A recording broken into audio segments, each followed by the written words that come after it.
Today is the second lesson of the story Into the Ice, and we are going to discover what drive people to make um, something very hard, like going to the ice and to the cold areas just to discover them. What drives people to go to new areas to discover them, like the space or the Arctic or desert, to discover these areas.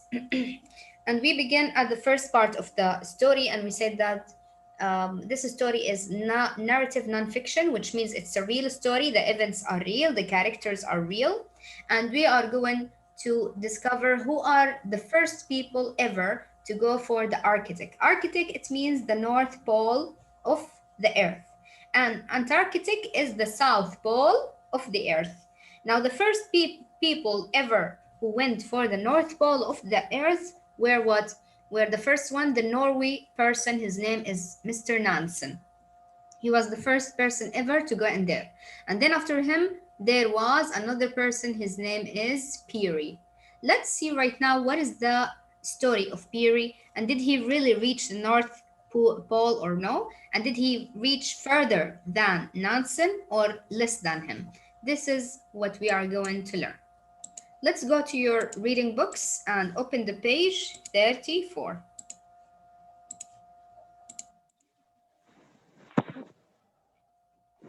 Page 32, sorry, 32. Developed more 33 actually. It's this one. Okay, let's go. than 100 years earlier, balloons were still the only means of flight in the 1890s. As transportation, they have serious limitations. First, they cannot be steered, and second, they are sensitive to temperature changes. Andre tried to solve the first problem with a complicated system of sails and drag lines. He completely ignored the second problem, and the result was disastrous. In midsummer 1897, the Örnen, eagle in Swedish, lifted off from Spitsbergen, an island north of Norway. As they sailed northward, Andre wrote in his journal, "The rattling of the drag lines in the snow and the flapping of the sails are the only sound, except for the whining of the wind." As the balloon was alternately heated by the sun and cooled by freezing fog, the precious gas that kept them aloft leaked away. By the third day the Örnen was down on the ice, 200 miles from land. In the Arctic summer, at the edge of the ice pack, Andre and his two companions faced a terrifying world of slushy, grinding floes and open leads. It took them 3 months to struggle to the nearest island. But inexperienced and unprepared, they were unable to survive the winter. We know what happened only because 33 years later their frozen remains were found, along with Andre's journal and another eerie relic, undeveloped images of the doomed expedition that were still in their camera. Physically, the North Pole is nothing more than a theoretical point on the Earth's surface. But reaching it came to symbolize mankind's mastery of the entire planet and a landmark human achievement. An American naval engineer desperately wanted to be the first explorer to stand on the North Pole. Robert E. Peary first entered the Arctic in 1886. For 20 years he mounted expeditions to northwest Greenland, looking for the best route north. Peary was not particularly interested in scientific discovery or mapping. He had one goal, the glory of being first. Over the years, Peary came to believe that it was his destiny to conquer the North Pole. Okay, right now we said that the first person who ever went for the North Pole was Nansen. He's the Norway person who went to the North Pole. But for Nansen, he didn't reach for a long distance inside the North Pole. He didn't reach the heart of the North Pole. So after a while, he took his own discoveries and he went back to Norway, and that's it for Nansen. After him, there was another experience and another expedition to go to that area. But those people, they didn't want to go by feet. They didn't want to walk by feet. They didn't want to go by ship. They said, we want to go to the Arctic by a balloon. It was a daring idea at that time.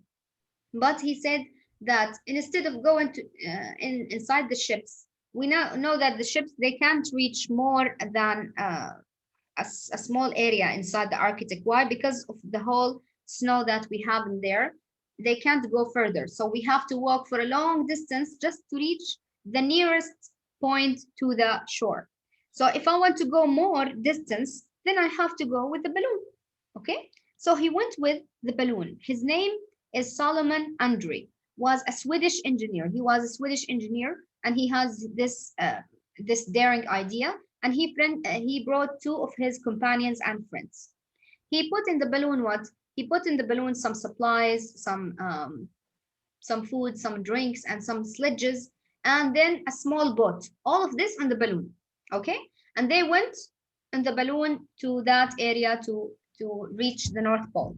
What happened is the balloon for the first 2 days, it was going very steady and everything was fine for 2 days.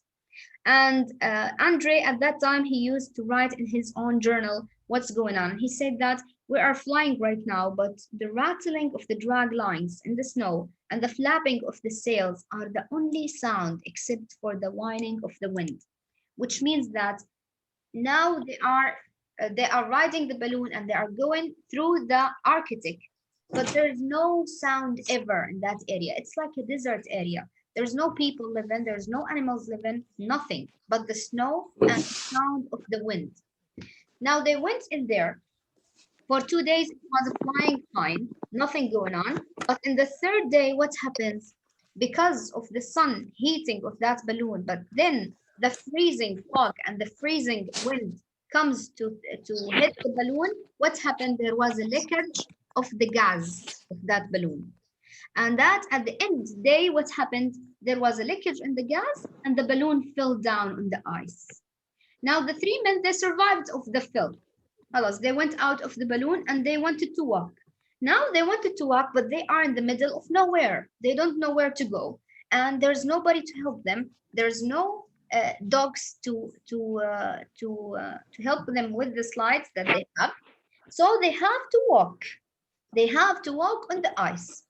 So going on the ice, they tried to survive. They tried to walk, but actually they couldn't reach any place because the nearest place that have people around them is 100 or 200 at least miles away.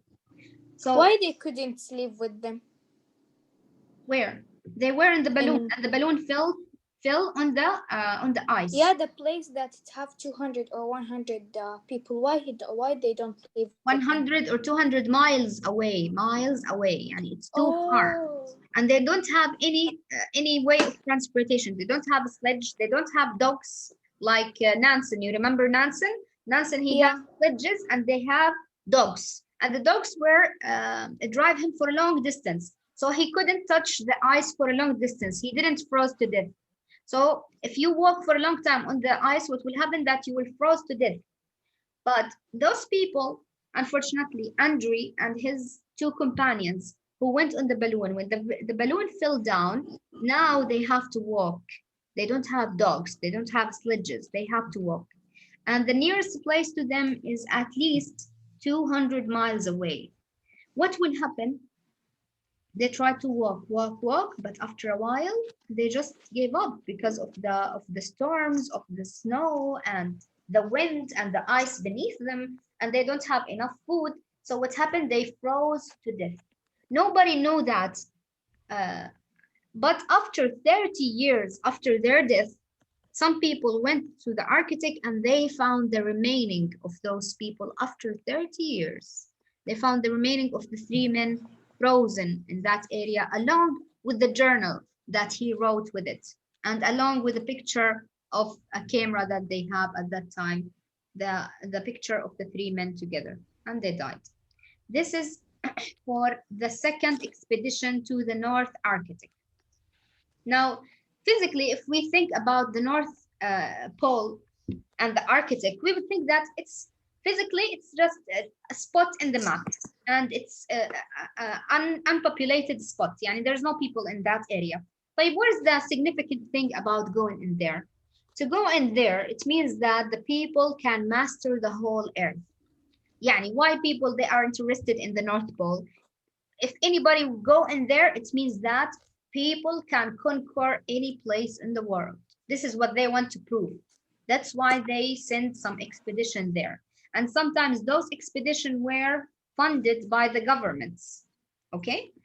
So one of these expeditions were by a person, his name is Robert E. Peary. Robert E. Peary was a person who believed that my destiny is to go to the North Pole and to be the first person to reach in there and to conquer that area. This is my destiny. He believed in that. So why he wanted that? Because he wanted the glory of being the first. But somebody would ask, like Nansen, he went in there. He's not the first. No, Nansen, he went for a small area. Yani imagine this is the whole North Pole. Nansen just reached in here. But nobody reached the core of, or the heart of the area of the pole. So Peary, he said, I want to be the first person to reach that area, and I will put my name and my flag in there, and I will be the first person ever to go to that area. It derived by his own ignorance and by his own arrogancy. He went to there, but what will happen to Peary? Will he survive or will he die like Andre? This is what we are going to see in the next part. Okay, open your books in the next page, 34, and let's see the expedition of Peary. Vain and arrogant, Robert Peary ran his expeditions like a military campaign. His chief lieutenant was his personal assistant, Matthew Henson, a man of African descent. This was unusual at the turn of the century, but then Peary was unconventional in many ways. He also took his wife on some of his early expeditions. Josephine Peary was the first white woman in the high Arctic, and she gave birth to their daughter while on expedition. Inuit came from miles around to see the newborn blonde snow baby. As an explorer, Peary was innovative, taking ideas from everyone and improving on them. But the polar Inuit were the key to his success. Inuit women made his furs, and Inuit men used their own dogs to pull his sledges. They built his snow houses on the trail and hunted for his meat in exchange for metal tools and other material goods. On one occasion, Peary pushed himself so relentlessly that his feet froze. When his fur boots were removed, several of his toes snapped off. As soon as the stumps healed, he was back on the trail. Okay, now here come another person. His name is Robert Peary. Robert Peary was innovative and a creative person. Yes, he wanted to conquer the North Pole, but he did it with creativity and with intelligence. How he did that? He came with his friend. His companion was his friend in the army. His name is Lieutenant Matthew Henson. And he didn't come alone. He came also with his wife. Imagine that he brought his wife to that area. And his wife was at the beginning of the North Pole right here. Okay, in that area. And she gave birth for her daughter at that area, imagine. And the Inuit people, the people who lived in that area, the Eskimo people, they named that girl Snow Baby because she's the one who was born in that area that is made of the snow, and she's a blonde girl. So it's the first time for them to see a blonde girl. Okay, Miss, if you want to tell her something, he'll tell her Snow Baby. No, they named her as a nickname. Like for example, nickname, yes. But her name, of course, was Snow Baby. Different. Snow Baby because she's the girl who was delivered in the snow, and she came to life in the snow area, and she's a blonde, so that's why. Miss, what's mean this word unconventional? Unconventional. Yeah. It means that nobody can expect what he's doing, and what he's doing is different from other people. Unconventional. He is unconventional in many ways, which means that he made his own expedition like he is driving an army. Why? He has some people to help him. He made the other people work for him. He brought his friend with him to help him in the slide, and then he brought his wife to give a deliver for his baby in that area. Nobody brought his wife. Aslan, it's a dangerous area. How you brought your wife? And to deliver your baby in there? Are you insane? So he is unconventional. Nobody do that. This is one thing. Another thing, he used the Inuit people to work for him. How? He said for him, for those people, he used their dogs to drive his sledge. This is one thing. Another thing, he made the Inuit people to make igloo houses for him. This is another thing. And then other thing, he takes some of them of their food and their tools in exchange of somewhat metal tools that he gave to them. One day or in one experience, he pushed himself so hard on the ice that all of his feet and all of his toes were what frozen. Then when he opened the shoes, he found that some of the toes were frozen and then they snapped off. Yani they fell off because of, no, imagine. Baby, for the baby. No, Oh. for him, for Robert Perry himself. This I person. thought for the baby. I was going. No, Imagine. the man himself. If for the baby, I'm going to cry. Yeah. So let's complete now what's going on with Perry. Would he succeed to reach the the core of the North Pole or no? In 1906, Parry made a full-scale assault upon the North Pole.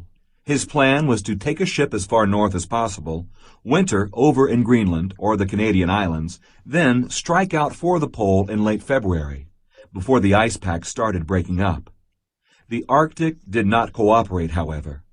When only 100 miles out on the ice pack, the expedition was delayed several days by a broad lead. Then a blizzard kept them campbound for another week. Supplies dwindled, and the disappointed Parry had to settle for a new farthest north record, 175 miles from the pole. After another appeal to the men who financed his expeditions, Parry sailed from New York in July 1908 in the Roosevelt, named for Theodore Roosevelt, then President of the United States and the explorer's most enthusiastic supporter. Parry was 52 years old, and he knew that this was his last expedition. So now for Perry, he went twice as Nansen. You remember the Norway Nansen? He went twice. Also, Perry went twice.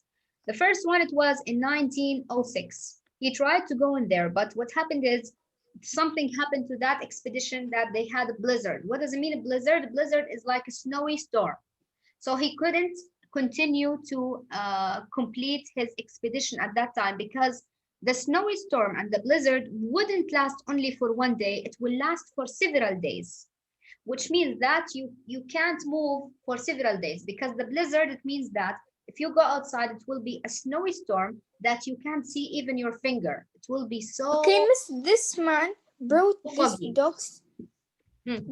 dogs, to pull him. Why he also brought this man? The man is his assistant, his helper, because you can't, as I told you, you can't go alone. This is a blizzard. This is a blizzard. You see the blizzard? This is the blizzard. The blizzard, it would be a snowy storm. Yani imagine that there's a lot of wind, but this wind, instead of carrying dust, it's carrying snow. So what happened? If I know the blizzard. you walk in the middle of the blizzard, you will be frozen to death. This is one danger. Another danger, it's the snow. I never ever saw and you will the not blizzard. see anything. Another danger is you will not see anything in the blizzard, so you will lose your way. So it's very dangerous to go inside the blizzard. Now this blizzard doesn't last for one day, it lasts for several days, sometimes weeks, sometimes months. So I never see a blizzard. Yeah, you will never see it unless you are outside.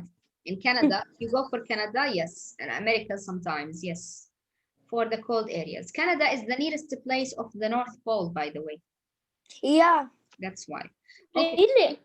Yeah. Yeah. So Perry, at that Because time, he couldn't complete the first expedition, and he has shortage in food because they stayed in home for several days just waiting for the blizzard until it's gone. When the blizzard gone, their food was gone. Khalas, they eat it while they are there. Now they wanted to come again. He couldn't complete that expedition. He went back to America. He's American, by the way. When he went back to America, he made another appeal for the president of United States, Theodore Roosevelt. Roosevelt was the person who funding that expedition, the second expedition. As I told you, sometimes the governments, they fund the expedition. Why? Because they want to take the glory of being the first people to conquer that area, and then the name of America will be even higher. يعني everybody will ask, who was the first people to conquer the North Pole? Oh, it was American people. Wow, America is great. So everybody would say that. So it was very important for the governments to fund those things. Why? Because the more that you explore the places around you, the more you will expand your name and extend your name for other people to be great and to have the glory. Now, Theodore Roosevelt, he funded the other expedition for Perry, Robert Perry. Robert Perry at that time, his age was 52. And he know that he can't do another expedition after this age, because after that he will be so old. He know that this is the last expedition for him, and now he is the nearest thing to his dream. Will he success? Let's see that. Okay, يلا read يا وتين. Would you like to read? Yeah, miss. يلا. But Peary was not the only explorer in the Arctic in 1908. There was also Dr. Frederick A. Cook, a veteran of both of Arctic and the Antarctica, which was just then being explored. Cook had been the physician on one of Peary's exterior expeditions. Always jealous and overbearing, Peary had refused to allow Cook to publish an article about his experience, and they had quarreled. Now the doctor was rumored to be thinking about his own attempt on the North Pole. Peary dismissed the rumors. He considered Cook an amateur, not in the same league as himself. League as himself. Excellent. Okay, Malak, يلا complete. On March. On March 1909, Peary stood on the frozen shore of the Arctic Ocean and faced north.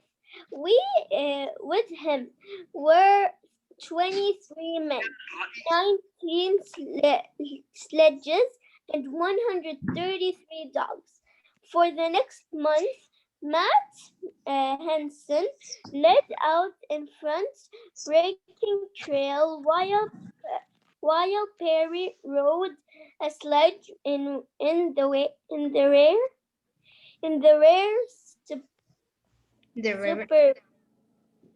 Where are you? In the rear,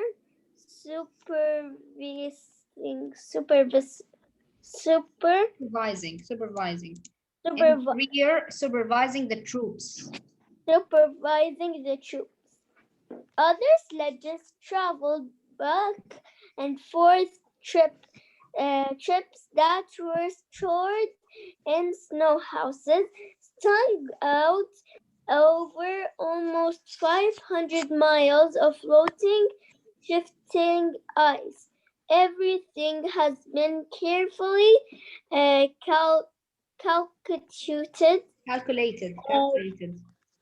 calculated down to the sacrificing of weak dogs to feed the strong. For the final dash to the pole, Peary took only Henson and 3 Inuit.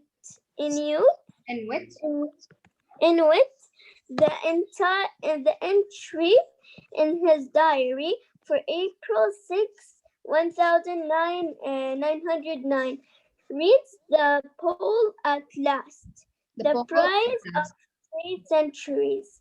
My dream and ambition for 23 years, mine at last.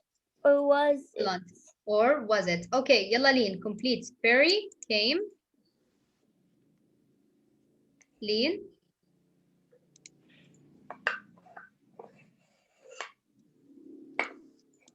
Lean, are you there? Lean. Yeah. Okay, yalla, it's your turn to read. Perry came home. Perry came home to the stunning news that Dr. Cook had already returned, claiming to have reached the North Pole on April 21. 90, wait, what? 19 and 8. 1900. Mhm. A year before Perry, in the investigations that followed, Perry accused Cook of lying, and it was demonstrated that Cook had lied once before when he claimed to have climbed Climbed McLean Mountain in McKinley in Alaska. Alaska, North America's highest peak, making the document Documentation.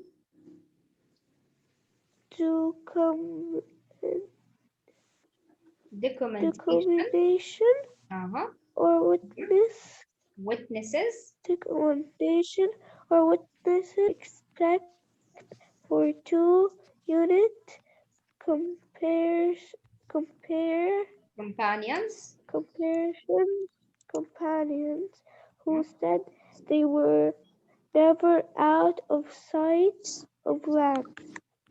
Cook claimed to have reached the pole of officially rejected. Rejected. Excellent job, Yalid. Okay, my girls. Now Perry wanted to be the first man to hit the North Pole. What will happen to that person? Actually, there was some type of competition between two persons.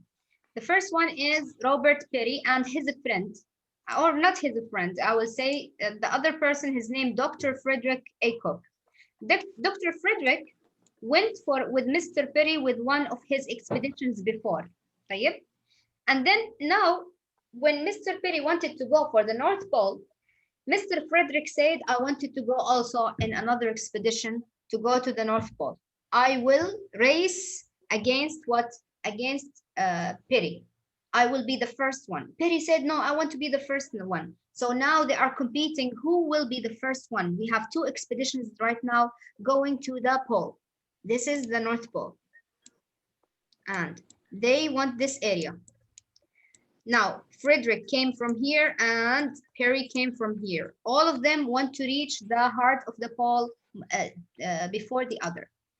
Now, what happens is they have what? Why? Somebody would ask, all of them are Americans. Why they didn't go in one expedition? Why? Because they have a fight before. They went in one expedition together before, but they had a fight. Why? Because Dr. Frederick wanted to write an article about the architect, but Perry refused and said, don't write anything about it. Okay? Why? Because Perry wanted to be the first person to reach in that area. And now he found another person wants to take his dream. That's why he was so angry that he didn't want him to be with him. So he pushed him away of that expedition and he went alone. Now this person, out of his arrogance, he didn't want to stop. He said, I will make my own expedition, and he went also again. Now they are all fighting to reach the North Pole. What will happen?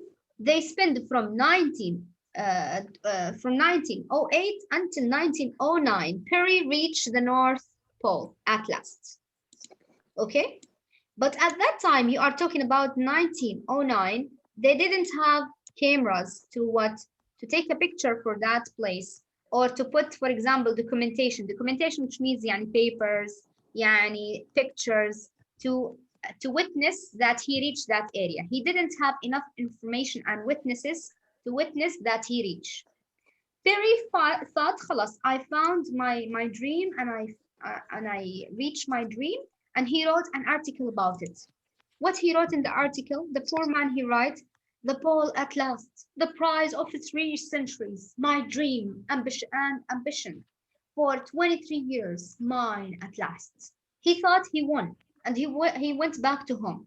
He thought he'd find the biggest discovery in the world. When he came home, he found that all people they wrote already since 1 year ago, they wrote about Dr. Frederick, that he was the first person to reach the North Pole before him in 1908. And Robert, he reached at 1909.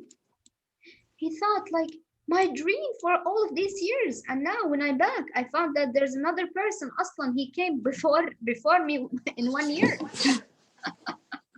So he was stunned by the news, and he refused to believe that. Why? He accused Dr. Frederick of lying. He said he is lying. He didn't reach, because when I reached there, I didn't find any trace or information about other people. Aslan, they reached that area. I didn't find any trace of other people. I was the only person who reached that area. So how you say that he reached before me in 1 year? I didn't find the flag. I didn't find any clothes, nothing. So he said that Dr. Frederick is lying. Other people, they believed that. Why? Because Dr. Frederick Aslan lied before. When he did lie when before, when he said that he climbed a mountain. Its name is Mountain McKinley in Alaska. He said there was a big mountain in Alaska. I went there and I climbed the whole mountain all alone and I went back. Then the people, they discovered he's a liar. Okay, now he went back to the United States and he said, oh, I went to the North Pole and I went to the north of the pole and I am the first person to reach there. Like, where's the documentation? Where's the witnesses? There's nobody. What he did, he brought 2 people from the Inuits. And he said, those people saw me, that I was there.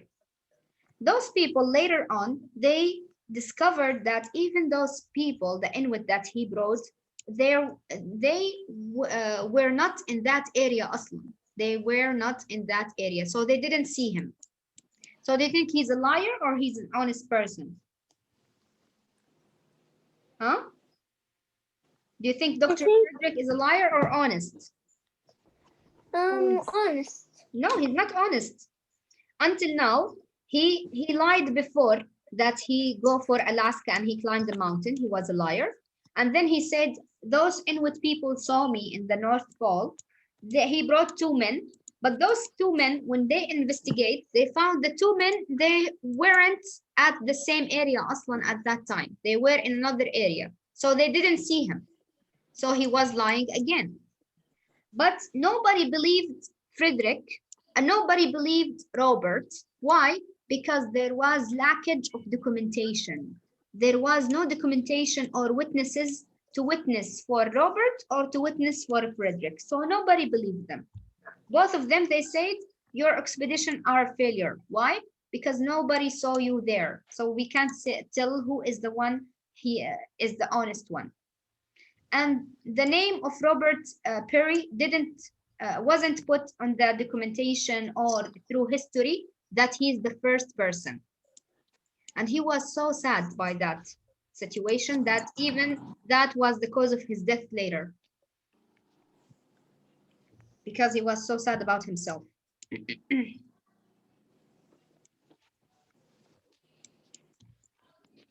Then, incredibly, Peary was also unable to completely verify his own claim. The careful explorer was a sloppy navigator, and from his solar observations and daily journal, it was impossible to say that he had stood at the pole. Henson and the Inuit were unable to take solar readings, so it was Peary's word against Cook's. Commander Robert E. Peary was finally given the credit and made a rear admiral, but his great prize was tarnished, and he died an embittered man. As for Cook, he vowed until his dying day that he had reached the North Pole. In recent years, historical researchers have determined that neither man actually stepped foot on the northernmost point of the globe. The classic era of Arctic exploration ended with Peary. Attention then shifted to the Antarctic and to the South Pole, which Roald Amundsen reached in 1911. 3 years later, the world was at war, and most exploration was postponed. When it resumed in the 1920s, the world was a different place. Balloons were no longer the only means of flight, and several attempts were made to fly to the North Pole in small airplanes. For many years, Richard E. Byrd was given credit for the first successful flight, but his claim is now disputed. In 1926, Roald Amundsen flew across the entire Arctic Ocean in an Italian dirigible piloted by its designer, Umberto Nobile. The first person to stand at the North Pole, whose claim is undisputed, is Joseph Fletcher, a United States Air Force pilot who landed there in 1952. Arctic flights are great achievements, but they are achievements of technology somehow different from crossing nearly 500 miles of shifting ice by dog sledge and then returning. Although many people have now stood at the North Pole, no one has ever completed Parry's journey without being resupplied by plane. Okay, my girls, we're done. But anyway, I know that you have another class right now, right? Yeah. Okay, so Yeah. I have to finish. Anyway, the last thing I want to tell you that not Perry or Frederick, they can prove that they actually reached in there. And they say there's no documentation for that. And then later on, many years later, some people, they went through the North Pole, but with airplanes. Nobody walked after that. Khalas. Nobody walked again in that Arctic place because it was very dangerous. After that, people, they went to the North Pole by airplanes. And the first person to do that, to stood in that area and to land in that area with the airplane was Joseph Fletcher. He's also American. But nobody did like Perry. Perry was the only person to document that he went for a long distance inside the North Pole, and it was a nice thing to do. Okay, my girls, this is the ending of our lesson for today. I will see you tomorrow.